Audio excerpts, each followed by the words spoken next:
Welcome everyone to Season 3, Episode 3 of Jimmie Connections. And I have just been informed that I am your third host of Jimmie Connections, so this is a three-section episode. Today, I am joined with John Lynch, the legend.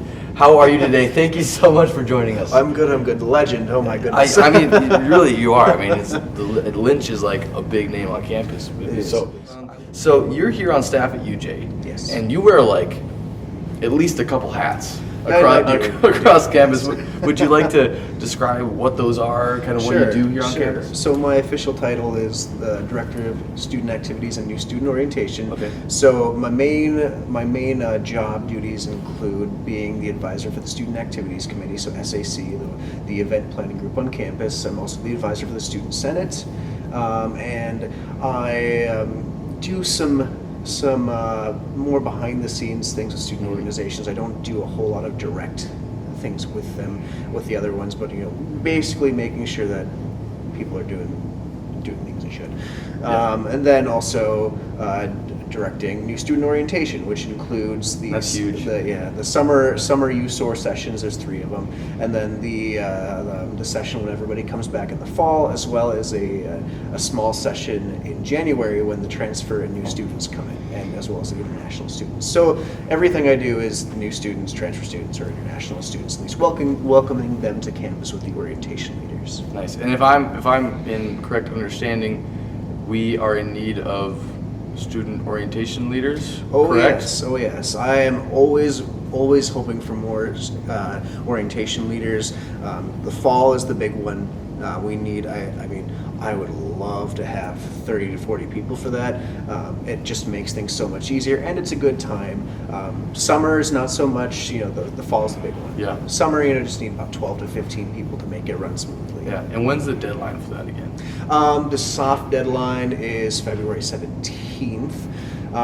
That's next Friday. Yep. At least as of right now.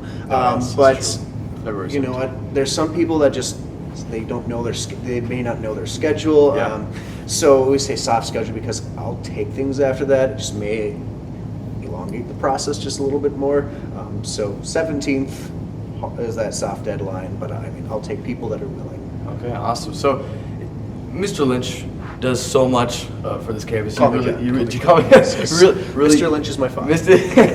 Seriously, John, you do so much for our campus. Thank you for that. I mean, just yesterday we deflated balloons together and cut them from a weight. I mean, just little things like that. I mean, that really go a long way. And thank you for doing all that work on campus. So my question is, I would like maybe that should be also my job title: balloon deflator. Balloon deflator, as well as all the.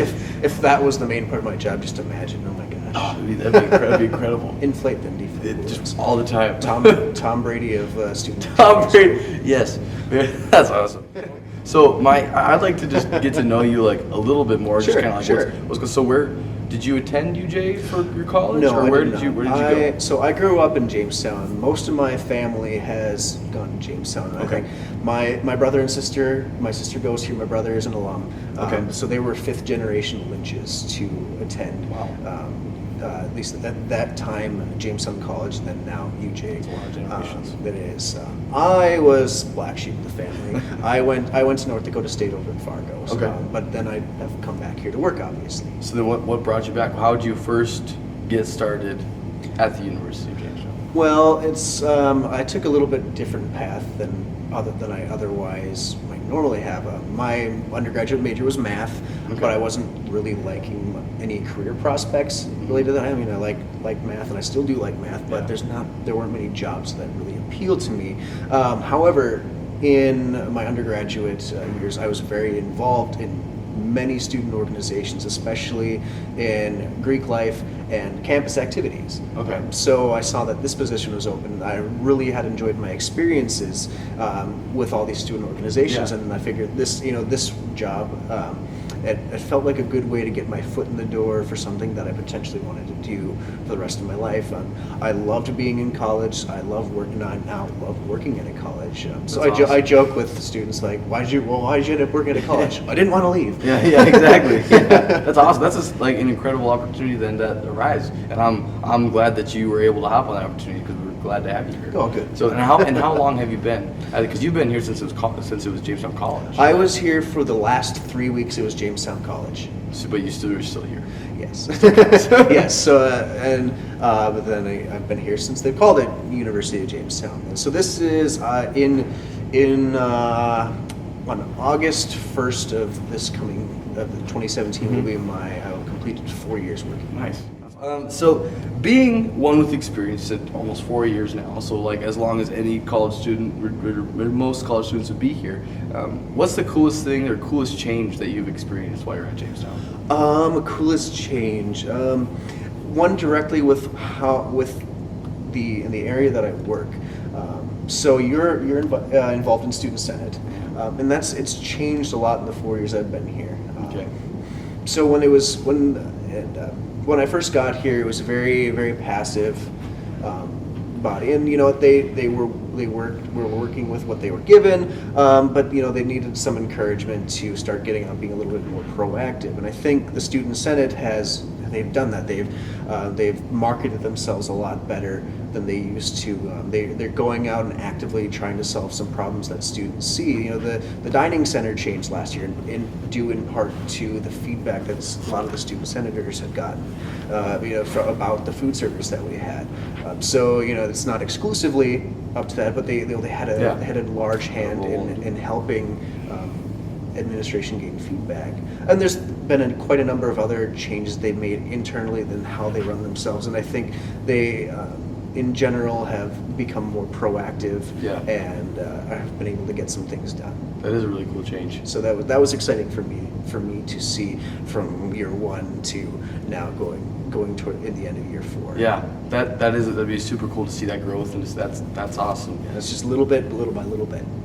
And so, as a staff member who's also involved like heavily with the students, like one-on-one all the time, is there any, and being one who personally has gone through college and looked for jobs and done all these things that we will all eventually do, is there any piece of advice you would like to give us, like to walk through college, anything that you realized? Sure.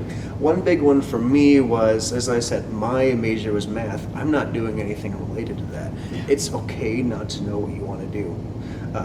I was a senior in college, I was just like, where am I going to work? I was like looking desperately for everything, and I got lucky enough that what I wanted to do and eventually fell in my lap. But some people take years and years to figure out what they want to do. It does take trial and error sometimes. Yeah. So just because you're a mass comm major, whatever you might be, doesn't mean that necessarily is what you've locked yourself into for life. As long as you're willing to be flexible and learn from your experiences, I think there is something out there for everybody. So don't worry about and don't panic. I know it's hard. Believe me, I've been there. I was that senior panicking, like I don't like anything in my field. Yeah. What am I gonna do? So I've been there, and I know that feeling. But you don't have to have your entire life planned out to the T. And that's something that I think people do need to hear, because that's not always the case. Not everybody is I'm going to get this major, I'm going to get this job, I'm going to get married at this age, we're going to buy a house, and 2 years after that, and we're going to have kids, and then from there I'll switch to this upper, this middle management position, and then after 10 years after that, I'm going to be running the company. It doesn't have to be anything like that. Yeah. Well, thank you so much for that advice. That's incredible. I know I need to hear that. So this last question, by far the hardest question that I'll ask, and then it'll be easy, But here it is, and I've said this before. Like I don't know the answer myself. All right. So for me, So I'm just looking to you. What you think? Okay. Are you ready? I'll do my best. Okay. We both set up, because it's an important question. What is your favorite Disney movie? Oh my goodness, this is a very difficult one. I know. Okay. I am going to put this in 3 different categories here, because this is a complicated question. It's not just a one-dimensional question. This is like asking what your favorite kind of pizza is. What's your favorite takeout? Yeah. There's a takeout, and There's all sorts of- what's your favorite? Take and bake, frozen. Even frozen pizza has to have its category. So anyway, Disney movies. Yes. All right. I'm ready. Technically, Star Wars is now a Disney movie. I'm a very You're right. I'm a very, very big Star Wars fan. I had Star Wars in my wedding. Did you have lightsabers? Yes, we had lightsabers in my wedding. So technically Star Wars is in all 8 movies currently, soon to be 9, and then those movies are just the core of what I love. Now, I'll put those aside because those are not typically what you'd call Disney movies. But they count. So I'm glad you put them in a category. Yes. So then it'll be divided into classic and other Disney movies. So classic Disney movies, I think Beauty and the Beast is my favorite one. The classic, you know, the golden age of Disney animation. It's just something about you know, Belle is an extremely intelligent girl. Then there's Beast has got these hidden depths. I love all the comedy with Cogsworth and Lumiere. I mean, I love that, and all the appliances. To me, it's just very hilarious watching these appliances sing songs, doing anything. And "Be Our Guest" is one of my favorite songs, along with Beauty and the Beast. You know, there's that theme song. Are you excited for the live action? Yes, I'm very excited. I'm looking forward to that. And now the other category, because there's lots of Disney movies that don't fall within, you know, the golden age, like the princess and whatnot. Emperor's New Groove is hilarious. Like that is a good one. That's one movie that I could just pop in if I've been having a bad day and just laugh. Like, and Kronk is so quotable in that movie. If you haven't seen that movie, Kronk makes it. Like, it's a pretty dorky movie all around, and it's just kind of one of those. But it definitely is like a quality Disney movie. We actually had a reference to Kronk last week. Yes, I watched that episode. And I was excited. Yeah, Cusco's poison. The poison kill kings. Cusco's poison. Poison. Yeah, it's good. Well, you answered that one. Just hit the nail on the head, sir. Better than I could ever do. Thank you so much for joining me. It's no problem. It's been a pleasure interviewing you, and thank you so much. Thank you for having me. You're doing a good job. Thank you. And thank all of you, and we'll see you next week.